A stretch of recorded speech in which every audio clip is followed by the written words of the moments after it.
Hai guys, selamat datang lagi di Teman Cerita yang tiap minggunya selalu pada nungguin ya. Abisnya belakangan ini kita mohon maaf lagi riuh banget. Ngupload aja telat mulu kan kalian pada ngomel. Udah gitu kita juga harus milihin cerita-cerita yang seru buat dibawain nih. Update aja soalnya email yang masuk sekarang di Teman Cerita itu udah sekitar 1.600-an lebih. Terima kasih banyak yang udah pada ngirimin cerita-ceritanya. Dan maaf banget kalau memang belum sempat terbaca dan dibawakan di Teman Cerita. Yaudah makanya hari ini kita ceritain lagi deh sebuah kisah dari teman kita namanya Puput. Tapi sebenarnya ini tuh kisah dari kedua orang tuanya Puput ya. Cuma memang diceritakan kembali oleh si Puput sendiri selaku anak dari orang tuanya. Jadi gini gengs, ayahnya Puput yang bernama Pak Dudin itu mendapat sebuah warisan dari orang tuanya berupa rumah dan tanah gitu di desa yang kita sebut aja berarti di sini kakeknya Puput lah ya biar gampang. Nah semasa kakeknya hidup nih, Puput sendiri sebenarnya nggak pernah ketemu sama sekali. Soalnya kakeknya itu katanya tinggal di daerah Pati, Jawa Tengah. Sementara Puput dari lahir sampai tumbuh besar sekarang pun dia tinggalnya tuh di Bali. Karena sang ayah yang berprofesi bekerja sebagai arsitek itu base kerjanya ya di Bali. Nah Puput ini tuh punya kakak namanya Mas Imron yang jarak umurnya lumayan jauh tuh sekitar 8 tahunan. Dan dulu sebelum Puput lahir katanya Mas Imron itu sempat ngerasain tinggal di rumah kakek di Pati sana sampai akhirnya sekeluarga pindah ke Bali. Tapi ya Mas Imron juga lupa-lupa inget suasananya kayak apa yang jatuhnya dia juga masih kecil kan soalnya. Dan setelah itu si Mas Imron itu juga nggak pernah dibawa pulang kampung lagi itu ke sono. Dengar-dengar sih karena perkara hubungan ayah dan kakek itu emang tidak bagus. Cuma yang nggak tahu kenapa ayah juga nggak mau pernah cerita gamblang. Pokoknya ayah ini tuh 3 bersaudara. Ayah itu yang paling tua dan ada 2 adiknya lagi yang tinggalnya di Pati, Jawa Tengah juga sana. Jadi ayah doang ini yang pergi merantau ke Bali. Cuma kata ayah sih, 2 adiknya padahal sama-sama tinggalnya di Pati kan. Itu juga konteksnya nggak cocok nih sama si kakek. Sering cekcok mereka. Jadi bisa disimpulkan kalau dari cerita ayah nih di awal, si kakek ini emang sifatnya itu ya agak-agak disebelin dan dibenci sama anak-anaknya. Sementara nenek atau ibunya ayah itu udah lama meninggal dan kakek kawin lagi dengan wanita lain semenjak itu. Nah cukup ya ini silsilah keluarganya Puput yang mungkin kalian dengarnya agak jelimet. Kalau mau dirangkumin cepet aja ya, kakek sama nenek ini punya 3 anak. Ayah sama ada 2 adiknya. Nenek meninggal. Terus kakek nikah lagi. Habis itu ayah nikah sama ibu. Punya 2 orang anak, Mas Imron sama si Puput. Mas Imron waktu kecil sempat tinggal di rumah kakek. Sampai akhirnya ke Bali, muncullah si Puput. Dan si Puput sampai saat ini pun tidak pernah ketemu sama kakeknya itu. Jelas ya? Sampai tahu-tahu ini ada kabar dari adik-adiknya ayah katanya kalau si kakek meninggal. Ya tentunya sebagai anak, ayah pulang dong untuk menguburkan jenazah sang kakek. Nah itulah pertama kali Puput pergi ke kampung halaman ayahnya tersebut. Yang ternyata di desa itu kelihatannya udah lumayan maju kok. Maksudnya jalan-jalanannya udah diaspal nih. Dan tiap rumah juga udah dialirin listrik. Sama ada kamar mandi dalam juga. Lantainya pun keramik. Intinya gambaran desa yang dikiranya Puput itu biasanya apa sih desa tradisional. Gak tampak di desa tempat kelahirannya ayah itu. Motor-motor warga di sana juga udah pada bagus-bagus. Dan beberapa rumah warga juga terparkir mobil tuh ya bangsa Xenia sama Avanza ada lah. Nah Puput tambah kaget nih. Karena pas sampai di rumah kakek, ternyata rumahnya bagus. Ya bersih dan oke lah untuk rumah di desa. Lagi-lagi Puput tuh bayangannya namanya rumah di desa apa ya kotor. Bangunannya jadul harus nimba air di sumur kagak begitu. Benar-benar selayaknya rumah yang cukup modern lah. Catnya warnanya terang, lantainya keramik, kamar mandinya juga bersih. Ya walaupun rumahnya memang tidak tingkat ya alias 1 lantai doang, tapi cukup luas gengs. Kamar tidurnya aja ada 6 dan di samping rumah itu ada tanah kosong. Kayak kebun yang lebih luas lagi daripada rumahnya. Jadi kayak ditanamin ada cabe, pohon pisang, pohon jambu. Ya nanam-nanam pribadi namanya kebun sendiri gimana sih? Dan waktu Puput udah nyampe tuh, keadaannya juga udah rame sama orang-orang yang pada ngelayat. Nah si ayah ini juga langsung disambut sama bapak-bapak yang ternyata itu adiknya nomor 2 namanya Om Eri. Gak lama setelah itu ada tante-tante nih keluar dari salah satu kamar yang ternyata itu adik nomor 3 namanya Tante Wati. Di situ Tante Wati langsung nganter si Puput sama sekeluarga ke salah satu kamar. Jadi mereka udah disediain 2 kamar lah. Satu ini buat ayah sama ibu dan satu lagi buat Puput sama Mas Imron. Dan dimulailah tuh omongan template dari seorang tante-tante yang baru ketemu. Awalnya Mas Imron dulu nih yang kena. Kayak, ya ampun Imron udah gede banget kamu sekarang. Dulu waktu kamu kecil, tante yang suka nyuapin kamu masih inget nggak? Kamu juga Puput, ih cantik ya. Dulu waktu kamu masih segini nih, tante tuh pernah datang ke Bali, kamu inget nggak? Dulu tante masih kuat gendong-gendong kamu. Sekarang udah mau jadi gadis cantik aja nih. Ya dalam hatinya Puput, digendong-gendong gue baru lahir mana gue inget lah tante, kan begitu ya. Ya udah singkat cerita, sang kakek pada sore hari akhirnya dikebumikan dan malamnya diadakan tahlilan tuh di rumah. Nah di situ Puput baru kalau istrinya kakek kok dari tadi nggak kelihatan ya, kayak nggak ada di mana. Mau ketemu kan Puput mau tahu. Soalnya kan bukannya katanya si kakek ini nikah lagi semenjak nenek meninggal. Yang mana nih, kayaknya nggak ada gitu dilihat-lihat. Soalnya ngurus-ngurus semua itu di rumah. Yang sibuk dari tadi ya keluarganya Om Eri sama keluarganya Tante Wati aja. Nggak ada itu sosok ibu-ibu atau nenek-nenek lain yang kayak kelihatan sibuk di rumah itu juga. Nanya lah Puput ke Mas Imron. Mas, istrinya kakek tuh yang mana sih? Kok kayak nggak kelihatan ya, kayak nggak ada ya? Si Mas Imron ternyata katanya baru sadar juga. Iya, kok nggak ada ya? Ya, nggak tahu juga nih aku. Si Puput mau nanya ke ayah atau ke ibu pas dilihat mereka ini lagi sibuk ngobrol sama tamu-tamu lain. Jadi ya, nggak enak lah. Abis setelah selesai, tamu-tamu udah pada mulai pulang tuh. Sekitar jam setengah 10 malaman lah. Semua orang nih keluarga inti beres-beres. Si Puput yang masih kepo nih, iseng nanya lagi ke Tante Wati kayak, Tan, istrinya kakek tuh yang mana sih? Aku nggak kelihatan dari tadi. Tapi Tante Wati yang vibes-nya di awal, itu kan kayak tante-tante heboh yang rame begitu ya. Mendadak kayak kebingungan gitu mau jawab. Duh, nggak tahu juga Tante. Udah lama nggak lihat. Katanya sih minggat, Put. Tante juga nggak tahu, nggak ngurusin lah. Abis ngomong begitu, si Tante Wati ini buru-buru kayak ngangkat piring-piring sama gelas-gelas kotor, terus dia pergi ke dapur. Puput kan bingung kayak, hah? Minggat? Oh, udah bisa kali ya sama kaki ya. Si Puput malah jadi nggak enak hati nih. Karena kan dirasa nggak sopan jadi nanya-nanya begitu dan ternyata ada masalah misalkan. Ya udah deh, diem aja gitu nih mulut. Sekitar jam 12-an, Tante Wati sama suaminya tuh pamit pulang. Ayah kan langsung bilang, kok kamu nggak nginep di sini malah pulang? Saya baru datang loh, jarang-jarang loh saya kesini. Nah, Tante Wati alasannya, itu anak yang masih kecil, ditinggal di rumah kan emang nggak dibawa. Besok pagi dia bakalan datang lagi kok. Oh ya udah kalau begitu kan. Tapi abis itu, istrinya Om Eri juga pamit pulang. Tapi Om Erinya sih nggak ya. Lagi-lagi ayah nanya dong, nah ini suaminya ditinggal sendirian aja kamu pulang. Dan alasan dari istrinya Om Eri, itu juga kurang lebih sama. Anak-anak di rumah tuh sendirian gak ada yang ngurus. Jadinya dia harus pulang sementara suaminya udah di sini aja nggak apa-apa. Toh rumah mereka kan masih di sekitaran situ-situ juga ya. Ya udah, jadi rumah segede gitu ada 6 kamar. Yang diisi cuma 3 kamar. Kamar ayah ibu, kamar Puput sama Imron, sama kamarnya Om Eri. Puput yang udah agak ngantuk nih masuk duluan tuh ke kamar. Sementara semuanya tuh ayah, ibu, Om Eri sama Mas Imron duduk di ruang tengah ngobrol-ngobrol. Nah di dalam kamar mungkin karena udah sendirian, Puput baru ngerasain tuh kalau kok mendadak vibes-nya horor ya. Pokoknya dia kayak merasa merinding, gak nyaman. Pas baru maksa mau tidur nih, kan udah ngantuk ya. Dia ngerasa kayak, kok ranjangnya kayak goyang-goyang nih. Awalnya dikira dia lagi capek aja. Jadi kan suka kayak badan nih pas merem lagi capek kayak ngerasa goyang gitu. Tapi ini kok nggak berhenti ya goyangannya?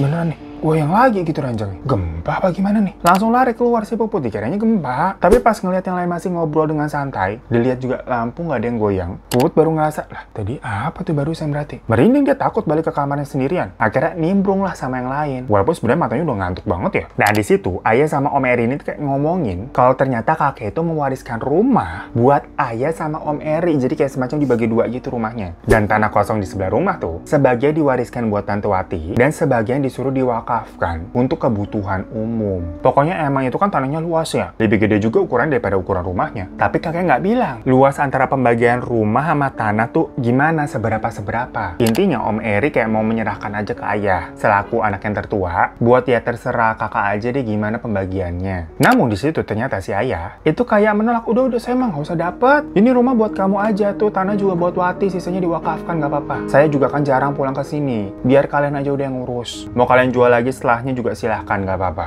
Om Eri kayak kaget, kebingungan gitu kan dengan jawabannya ayah. Mungkin nggak enak juga kali ya. Tapi Puput ini mikirnya lebih ke si ayah nih. Itu bisa dibilang ya hidupnya emang udah sukses. Mereka itu berkecukupan dan bahkan lebih lah. Jadi untuk warisan kayak ada sebuah rumah di desa, terus perlu dibagi dua sama adiknya, ya udah nggak usah. Daripada repot kan. Ngurusnya juga mungkin akan ribet. Yang mana ayahnya tuh nggak mungkin ada sering-sering waktu buat kesini. Namun hal yang bikin ayah juga ikutan kaget adalah si Om Eri ini juga ngomong, wah kebetulan saya sama Wati itu juga udah sepakat mas. Kami tuh nggak mau ngambil warisan rumah ini ataupun tanah. Kalau ternyata Mas Dudin juga tidak mau, sekiranya rumah sama tanah sebelah diwakafkan saja ya semuanya sekalian. Ayah yang dengar begitu kayak, ya udah nggak apa-apa kalau begitu bagus. Cuma lagi-lagi kalau dari versi Puput nih POV-nya, ngelihat kejadian begitu, oh ada ini orang-orang dapat warisan malah nolak semua. Jangan-jangan dia udah underestimate sama Om Eri ataupun Tante Wati ya, walaupun hidupnya di desa, tapi mereka juga jangan-jangan udah makmur kali ya. Hatinya besar banget gitu, mau diwakafkan semua buat orang aja yang butuh. Pokoknya sampai besok hari harusnya mereka ini kan nginep 3 malam 2 hari rencananya. Tapi pas pagi-pagi Pas Puput baru bangun, tahu-tahu si ibu tuh nyuruh mereka buat beres-beres. Karena bilang katanya akan pulang abis asar. Lah Puput nanya kan, kenapa emangnya Bu? Bukannya kita besok ya baru pulang? Tapi si ibu bilang kayak, ayah ada kerjaan mendadak jadi kita harus pulang. Nah Tante Wat itu beneran datang tuh pas zuhur, bawa makanan dia. Dan pas tahu Puput keluarga nih harus pulang hari itu, dia langsung heboh banget nih bungkus-bungkusin makanan buat dibawa. Ya tipikal khas-khas tante-tante banget lah. Singkat cerita, Puput tuh pulang tuh ke Bali. Gak ada hal aneh ataupun cerita-cerita yang dia alamin deh sewaktu pulang kampung kemarin, selain tadi ranjang goyang ya. Dan denger-dengar, akhirnya rumah kakek itu mau dijadikan semacam rumah asuh, gengs. Jadi ya buat anak-anak yatim, atau ada yang anak orang tuanya miskin, untuk dititipkan dan belajar di situ. Ya belajar-belajar pendidikan dasar, sama ilmu-ilmu agama lah macam ngaji. Cuman akhirnya kan kesepakatan keluarga, itu seluruh tanah akan diwakafkan juga. Nah rencananya sekalian aja lah dibuat panti asuhan. Cuma kalau rumah doang yang udah jadi nih rumahnya kakek, itu walaupun ukurannya cukup besar, nggak cukup juga ya. Jadinya tanah yang di samping, itu mau dibangun tuh buat jadi panti asuhan. Makanya sementara rumah kakek yang udah jadi nih, itu dijadikan rumah asuh dulu, karena belum bisa menampung banyak anak. Dimana intinya, ayah sama adik-adiknya itu berarti udah nolak warisan nih, malah ngeluarin duit buat bangun itu panti. Bener-bener Puput nih kayak salut gitu sama ayah dan adik-adiknya nih pada saat itu. Tapi nggak lama, Puput inget banget waktu mereka lagi makan malam, lagi di luar restoran ya, mereka lagi di Bali.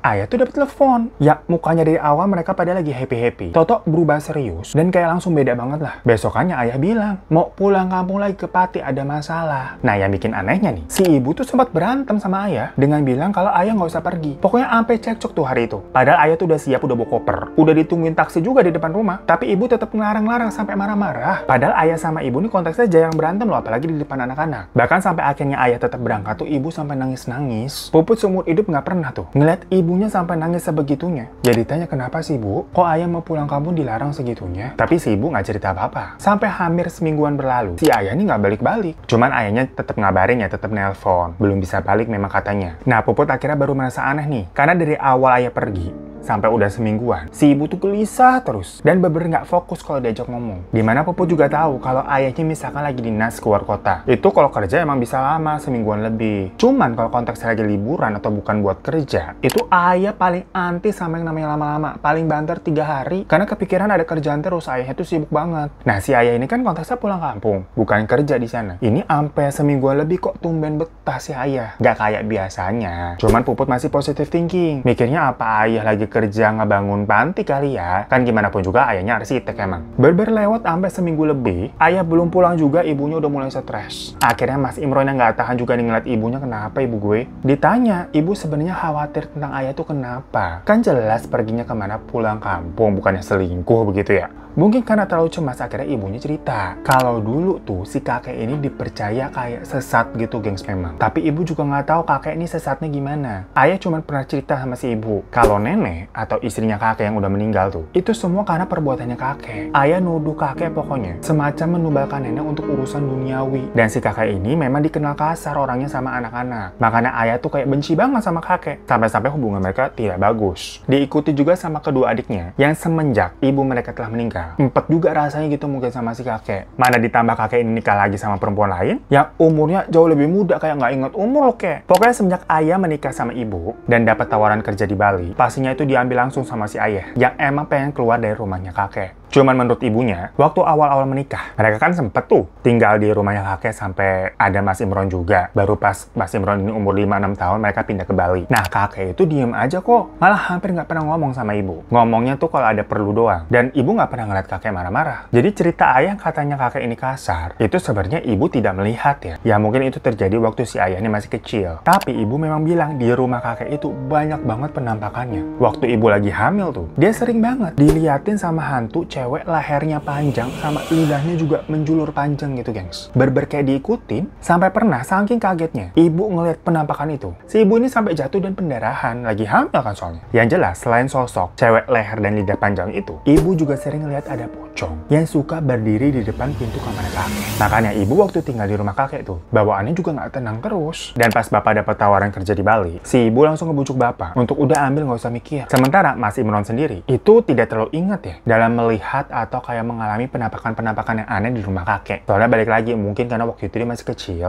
ya malah makhluk-makhluk itu menjadi semacam kayak temennya gengs. Karena si ibu emang bilang, waktu si Imron kecil nih, dia suka kayak ngomong-ngomong main sendiri, yang mana ibu yakin kalau makhluk-makhluk di situ pada ngajakin si Imron main. Lah waktu ibu lagi hamil aja, itu emang sering diliatin kan. Sampai akhirnya setelah pindah ke Bali, bertahun-tahun tinggal di Bali udah lupa sama kejadian yang ada di rumah kakek. Nah, waktu balik kemarin pas kakek meninggal, malamnya ibu tuh diliatin lagi sama penampakan cewek yang leher panjang itu. Lidahnya juga ngejulur setelah sekian lama ketemu lagi, gengs. Makanya ibu paginya itu langsung minta pulang. Dikira habisnya kakek udah meninggal, sosok-sosok yang ternyata di sana hilang, enggak, gengs, masih ada. Nah, terus Imron sama Puput nanya dong, lah terus hubungannya apa ibu khawatir sama ayah yang balik lagi ke sana? Emangnya kalau ada penampakan gitu kenapa? Mungkin ayah berani, gak takut gitu kan kayak ibu, jadi fine-fine aja. Nah, ibunya bilang nih, kalau ayah ke sana, ternyata waktu ditelepon tuh dibilang, istri barunya kakek atau istri keduanya kakek, itu ditemuin dikubur di halaman sebelah, gengs. Jadi udah sekitar 3 bulanan. Emang istri keduanya kakek ini tiba-tiba hilang. Waktu adik-adik tuh Om Erik sama Tante Wati nanya ke kakek bilangnya minggat. Ya udah, orang percaya aja, emang kakek kan tabiatnya begitu. Orang kagak ada yang betah lah. Kalau minggat ya oke lah, emang mungkin minggat. Tapi pas kemarin, itu tanah kosong kan ceritanya mau dibuat panti nih. Ya tanahnya sempat diuruk dulu dong. Ternyata ada di situ, gengs. Ya geger lah, makanya ayah sampai balik. Tapi gegernya nggak cuma itu doang, gengs. Si ayah ini sampai belum balik udah semingguan lebih. Soalnya katanya kuburannya kakek kosong. Lu bayangin itu. Jadi kuburannya kan udah dikebumikan tuh, udah dikubur, ditutup tanah. Tahu-tahu kebuka terus kosong, nggak ada isinya, jasad kakek kagak ada. Makanya ayah sama adik-adiknya itu lagi pada nyariin, belum ketemu itu di mana, belum bisa balik pulang. Puput sama Imron denger kayak, hah? Lo kok horor banget, langsung ketakutan juga mereka. Pantesan ibunya sepanik itu. Kok bisa aneh banget? Ini perbuatan siapa kira-kira ya? Nah, kata si ibu, menurut ayah nih di telepon, itu tuh bukan perbuatan siapa-siapa, melainkan ya karena kakek mereka sendiri yang berbuat. Warga di sana tuh mempercayai kalau kakek ini punya semacam ilmu hitam, di mana dia ini nggak bisa mati alias bangkit lagi. Dan warga juga menuntut ayah, Om Erik sama Tante Wati selaku keluarganya si kakek itu buat nemuin si kakek sampai dapat, buat dikuburin lagi. Soalnya kalau enggak takut nanti desanya kena bala. Nah, sekarang kita cerita dari versinya ayah ya. Jadi ayah pulang ke desa itu pertama karena tadi tuh kaget istrinya kakek ditemukan. Jadi memang untuk mengurus ke kepolisian juga. Pas sampai kampung, warga ini nuntut pokoknya si kakek ini harus dicari sampai ketemu. Kalau belum dapat, ayah sama adik-adiknya tuh nggak boleh keluar dari kampung itu, nggak boleh pergi. Nah, dari situ ayah dan adik-adiknya menduga kalau mereka nih mau semacam dijadikan tumbal sama kakek. Jadi itu rumahnya kakek sama tanah yang diwariskan ke anak-anaknya itu bukan perkara kakeknya baik, tapi seperti lebih ke simbolis pertukaran hasil duniawi dan nanti ada konsekuensinya. Namun berhubung dari awal ayah sama adik-adiknya ini itu kan nggak mau ya nolak warisannya, jadi memang tidak ada tandanya kesepakatan dong, malah dihibahin tuh, diwakafin semua buat dijadikan rumah asuh dan panti asuhan. Nah, warga juga jadi pada suuzon, jangan-jangan tanah wakaf yang disuruh dikasih ke publik itu tujuannya buat narik lebih banyak orang lagi ya, warga di sana yang mau dijadiin tumbal. Tapi ini nggak tahu juga kebenarannya, masih cuma spekulasi suzon-suzonan. Abis ini si kakek misteri banget. Karena ya menurut pengurus yayasan yang emang sukarela bertugas di panti asuh yang bekas rumahnya kakek itu, dirinya ngeliat itu di dalam rumah isinya banyak banget makhluk halus, gengs. Yang memang tinggal di situ karena si kakek ini mendalami sebuah ilmu sesat. Tapi si pengurus ini tuh terus ngelawan dengan mengajikan rumahnya bareng anak-anak asuh. Namun horornya, makhluk-makhluk di situ ternyata bisa baca ayat-ayat juga, gengs. Jadi sekuat itu, dimana ujung-ujungnya banyak anak asuh yang jatuh sakit, kayak pada demam kayak ayan gitu, gengs. Dan sewaktu ditemukan istri keduanya kakek itu ada di lahan sebelah, orang-orang jadi pada ketakutan semua karena berarti si kakek ini udah pakai tumbal-tumbalan nyawa. Takutnya ini anak-anak asuh jadi pada korban, makanya tadi ada suzon-suzonan dari warga yang tanah wakafnya itu jangan-jangan memang disengaja diberikan buat begituan tuh. Selain akhirnya udah disegel sama polisi, ya anak-anak asuh lainnya itu jadi pada takut buat balik ke sana lagi. Ditutup tuh sementara areanya. Dan omongan warga langsung kemana-mana. Takut kalau anak-anak asuh yang telah jatuh sakit ini itu bisa menyebar dan desanya kena bala lah. Makanya si ayah tuh dituntut buat nemuin si kakek. Intinya warga jadi parno deh. Udah seminggu lebih nih kakek masih nggak ketemu-ketemu. Bener-bener nggak ada jejaknya kemana. Warga desa akhirnya melakukan semacam ritual doa bersama untuk pembersihan dan nolak bala juga. Nah, waktu lagi proses doa-doa itu, tahu-tahu ayah ini ngerasa badannya panas banget sampai nggak kuat gitu nanggung rasa panasnya. Yang ujung-ujungnya ayah sampai lari kabur. Padahal ayah sebenarnya nggak tahu apa-apa yang mengenai hal ini ya. Dikiranya ayah malah waktu itu dia mau diapa-apain sama warga situ. Sampai badannya kok beber kayak rasanya kayak kebakar. Panas banget, kulitnya juga berasanya kayak pada melepuh. Tapi kalau dilihat ya kulitnya sebenarnya baik-baik aja. Cuman rasanya gitu. Pokoknya ayah akhirnya kabur terus pulang lah ke Bali. Nah, pas sampai Bali, ayah tuh masih ngerasa badannya ini masih panas, tapi emang nggak sepanas yang sebelumnya ya. Sampai pas Puput megang sama yang lain juga pada megang, itu beneran yang katanya anget banget. banget badannya. Kayak orang yang lagi demam di atas 40 derajat lah. Ya takut bisa-bisa nih ayah jadi sawan. Akhirnya sama ibu, itu awalnya dibawa tuh ke rumah sakit. Tapi biasalah di rumah sakit dibilangnya demam. Kayak ya penyakit demam biasa. Akhirnya sama koleganya ayah, itu dibawa, ada deh orang katanya terkenal di Bali. Yang pas dilihat, ternyata ayah tuh ditempelin sama si kakek, gengs. Bener-bener kayak diglendotin, yang mana ayah ini kayaknya mau diambil sebenarnya sama si kakek tuh. Tapi nggak berhasil dari awal karena perkara si ayah ini nolak warisan. Makanya kakek ini sampai kayak kebelingsatan, keluar dari kuburan karena nggak diterima sama bumi juga. Dan awalnya ngelendotin Om Eri. Jadi Om Eri yang awalnya diincer. Tapi waktu ayah sampai ke desa, kan balik lagi tuh, langsung pindah itu si kakek ke ayah dan ngikut sampai Bali. Makanya waktu ada doa-doa, itu ayah ngerasanya panas banget. Nah, karena kakek ini katanya ilmunya tuh kuat ya, itu susah untuk ngelepasin. Apalagi ayah ini anak pertama, darah daging dari si kakek. Jadi memang dikhawatirkannya, ayah ini lama-kelamaan akan sakit dan gak kuat sampai kondisi tubuhnya tuh lemah. Jadi dibuat sakit gitu lah, gengs. Nah, tahu nggak akhirnya gimana? Ini sebuah cerita yang solusi dan endingnya itu agak cukup wow sih menurut gue. Dibilang brilian tapi agak nggak masuk akal, tapi iya juga sih, bisa sih begitu ternyata ya. Dimana ayah ini disuruh pindah negara. Karena sosok kakek ini tuh dipercaya nggak akan bisa atau tidak diperbolehkan untuk melintasi antar laut yang jaraknya jauh atau negara yang berbeda. Sebenarnya si ayah ini tuh dibilangin kalau mau pindahnya masih di dalam Indonesia juga masih bisa kok. Misalkan kayak ke Manado atau ke Medan yang jarak lautnya tuh jauh dari Jawa Tengah. Tapi ayah mikir kalau masih di wilayah Indonesia itu takutnya masih kekejar nih, mengingat kakek ini kan sakti dan pengikut jinnya katanya di mana-mana. Jadinya ayah memutuskan untuk pergi ke Australia, gengs, yang wilayahnya sebenarnya masih sangat dekat dengan Bali ya. Hal ini juga didasari kalau klien-kliennya ayah itu kebanyakan memang bule-bule dari Australia yang mau membangun infrastruktur di Bali. Ya udah beneran deh tuh ayah pergi kan, baru sekitar 3 hari itu langsung hilang rasa kayak panas-panasnya, jebret hilang. Ya akhirnya sampai saat ini ayah sama ibu menetap tuh di Australia. Sementara Mas Imron sama Puput itu masih stay di Bali karena masih nyelesain sekolah dan kuliah juga. Mereka ada niatan sih untuk for good pindah ikut ibu dan ayah. Yang sebenarnya tapi ada rahasia lagi, gengs. Tapi nanti kita bongkar atau buka di akhir ya. Namun sebenarnya ini kan bukan semacam solusi untuk mengatasi hal itu secara permanen ya. Ini kayak kabur gitu jatuhnya. Jadi yang kasihan ya Om Eri sama Tante Wati. Setelah ayah udah pindah ke Australia, sempet tuh Om Eri yang langsung ngedrop sakit. Yang pasti tuh kakek langsung pindah lagi tuh ke Om Eri. Ayah tuh udah sampai nawarin nyusul aja ke Australia. Tapi ya mungkin adik-adiknya ini itu nggak biasa dengan kehidupan luar dan nggak bisa bahasa Inggris juga. Jadinya Om Eri sama Tante Wati itu pindah ke Medan. Yang sebenarnya mereka nggak ada siapa-siapa, nggak ada kenalan keluarga di Medan. Random banget itu memang karena ngambil jarak yang cukup jauh dari Jawa Tengah. Dan alhamdulillahnya abis itu Om Eri gak kenapa-napa lagi. Makanya udah mereka menetap aja lah di Medan untuk keamanan. Dan masalah kuburan kakek sampai sekarang masih kosong, geng. Wallahualam udah itu jasadnya nggak tahu kemana. Rumah dan tanah wakaf kakek itu juga tidak diteruskan pembangunannya. Karena keluarga udah nggak ada yang bisa ngurus lagi ke situ. Nggak ada yang mau balik lah. Dan tampaknya warga desa udah juga nggak ada yang mau ngurusin. Jangan kan ngurusin. Untuk menginjakan kaki di situ aja mereka pada nggak berani. Padahal udah diserahkan nih. Terserah mau diapain itu sama warga desa. Mau dibangun masjid gitu misalkan biar adem, biar bener. Atau gimana lah. Tapi ya tetap aja kayak nggak ada yang mau nyentuh lokasi itu sama sekali, gengs.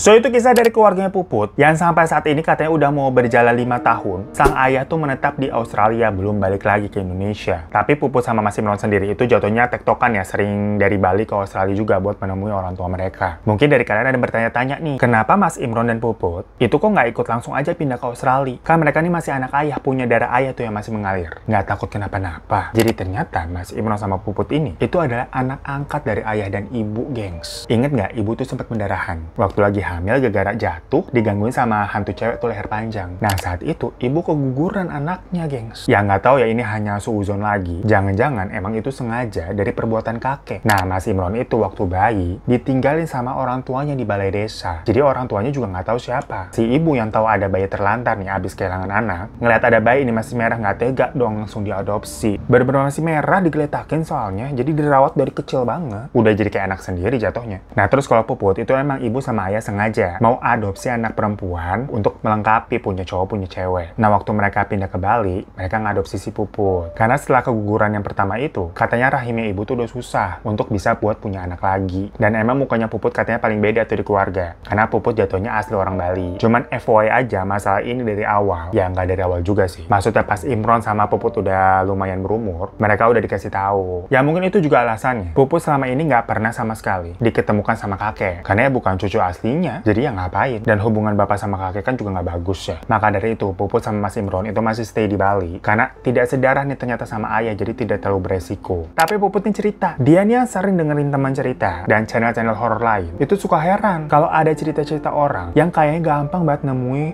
solusi yang mistis-mistis begini. Kayak dibacain doa terus kelar gitu. Sementara ayah mereka nih kayak nggak nemu. Mau dibacain doa malah dia kayak kebakar. Akhirnya ya udah kabur aja lah demi kebaikan. Sebenarnya kalau dibilang kabur nggak juga ya. Bisa dibilang mungkin itu memang jalan pintas solusinya. Pergi dari semua hal-hal yang dianggap memang berbahaya gitu kan. Atau mungkin dari kalian ada yang bisa ngasih solusi nih. Atau berspekulasi mengenai hal ini, langsung komen aja di bawah ya. Thank you banget buat Puput dan keluarga. Semoga sehat-sehat selalu. Dan buat kalian yang punya cerita-cerita, langsung aja email ke cerita di bawah ini. Terima kasih banyak pokoknya udah pada ngirimin cerita, dan mohon maaf ya kita masih harus satu-satu gitu milihin. Semoga bisa kebaca semuanya ya. Sampai jumpa lagi pokoknya di teman cerita selanjutnya. Assalamualaikum.